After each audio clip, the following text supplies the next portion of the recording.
Update. My cousin live-streamed a family dinner where my mom called me a desperate failure, even though I'd been paying her med bills for 5 years. She laughed while describing how pathetic my life was. So I blocked her number. I knew exactly what I was doing.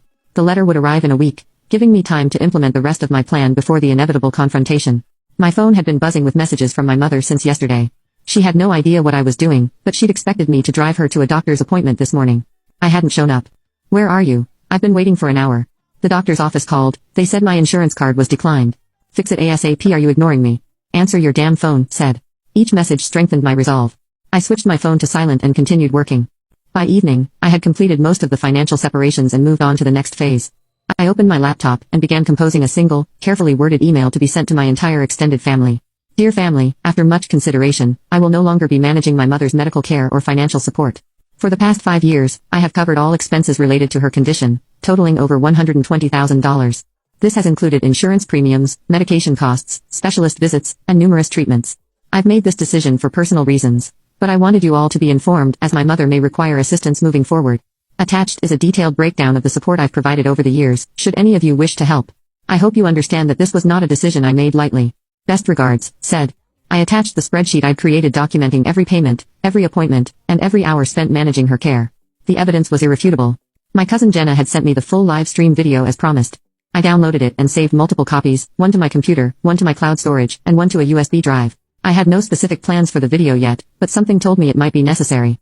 The doorbell rang, startling me. Through the peephole, I saw my mother standing on my porch, her face contorted with anger. I stepped back, my heart racing. Said, "I know you're in there. Open this door right now." I remained silent, watching her shadow move beneath the door.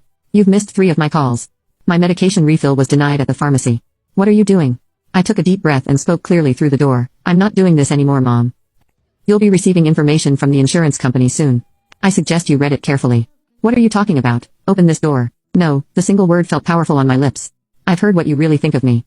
I think it's time we both moved on with our lives." There was a moment of confused silence before she exploded. "Is this about money? After everything I've done for you?" I almost laughed at the irony. "Goodbye, Mom, please don't come back." As her protest grew louder, I walked away from the door, returning to my laptop to finish what I'd started. With each step, I felt lighter, as if I was finally shedding a burden I'd carried for far too long. The fallout came swiftly. Within hours of sending my email, my phone exploded with notifications. Aunt Maureen was shocked and appalled by my abandonment. Uncle James thought I was being selfish and cruel. My cousin Thomas suggested I sort out whatever petty disagreement I was having with Mom. Only Jenna and, surprisingly, my elderly Aunt Bridget seemed to understand. Bridget's message was simple. "It takes courage to stand up for yourself, dear. Call me if you need anything." I blocked my mother's number first, then one by one, I muted the relatives who couldn't bother to ask for my side of the story. The silence that followed was strangely peaceful. 3 days later, I sat in the admissions office at Boston City Nursing School, finalizing my re-enrollment for the fall semester. "You've been away from the program for quite some time, Miss Sullivan," the advisor said, reviewing my file. "But your previous academic record is strong. You'll need to take a placement exam to determine if any refresher courses are necessary." "I understand," I replied, feeling a surge of excitement. "I've already started reviewing my old textbooks." As I walked across campus afterward, I felt a sense of belonging that had been missing for years. This was where I was meant to be, pursuing my own dreams instead of living in service to someone else's needs. My real estate business would need adjusting to accommodate my class schedule, but I had already started planning.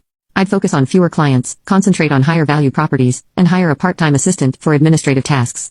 The income would be reduced, but without my mother's expenses, I could manage. When I returned home, a formal-looking envelope awaited me in the mail. Inside was a letter from the insurance company addressed to my mother, mistakenly sent to my address. It detailed the changes to her coverage and the significant increase in premiums, now that I was no longer the guarantor. I should have felt guilty. Instead, I felt vindicated. My phone rang. "Jenna. Have you seen what's happening in the family group chat?" she asked, without preamble. "I left all those chats," I admitted. "What's going on?" "Your mom is telling everyone you've had some kind of mental breakdown. She's saying you've been under stress from your failing business, and that's why you're acting out." I could hear the air quotes in Jenna's voice. "She's completely twisting everything around," I sighed, unsurprised. Classic deflection. "That's not all," Jenna continued. "She didn't realize I was still in the chat, and she's convinced Aunt Maureen to let her move in temporarily until she sorts out her medical situation." "Of course she has," I said, shaking my head. "Mom's always been good at finding someone to rescue her."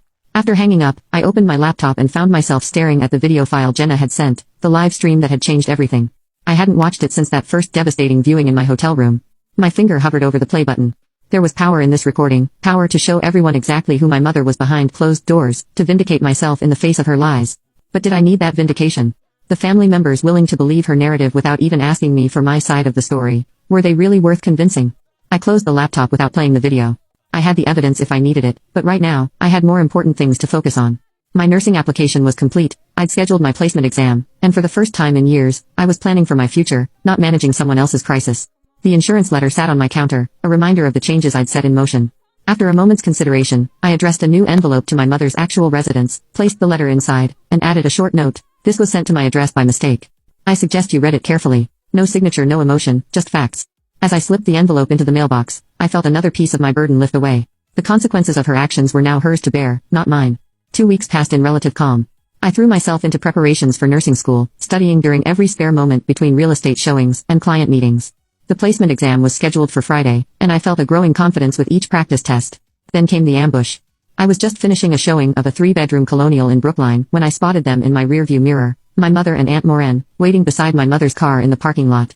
My first instinct was to drive away, but they had clearly seen me. Running would only postpone the inevitable. Now comment update to tag you on part 3.